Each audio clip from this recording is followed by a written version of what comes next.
અમુક કેન્સરનું કોઈ કારણ જ નથી. બચ્ચાઓમાં લ્યુકેમિયા આવે, બ્લડ કેન્સર આવે તો એ બિચારા કે કોઈ વ્યસન જ નથી, 2 વર્ષ 2 મહિના 6 મહિનામાં પણ આવતું હોય છે, તો એનું કોઈ સ્પેસિફિક કારણ નથી. સ્ત્રીઓને સ્તન કેન્સર થાય છે તો એમાં કોઈ આદતથી સ્તન કેન્સર થયું એવું હોતું નથી. એટલે અમુક કેન્સરનું કોઈ સ્પેસિફિક કારણ નથી. તો એક લાસ્ટ 20-25 વર્ષની અંદર આપણું જીવન બહુ બદલાઈ ગયું છે. તમે બધા મારી વાત સાથે એગ્રી હતો.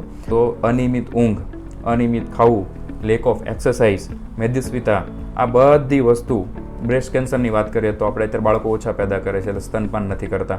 તો આ બધી વસ્તુઓ જે જીવનશૈલી બદલાઈ છે ને એના કારણે ઘણા બધા કેન્સરમાં વધારો થયો છે. સ્પેસિફિક કેન્સરની વાત કરીએ ને તો મોઢાનું કેન્સર એ આપણા રીજનમાં બહુ વધારે છે. શા માટે?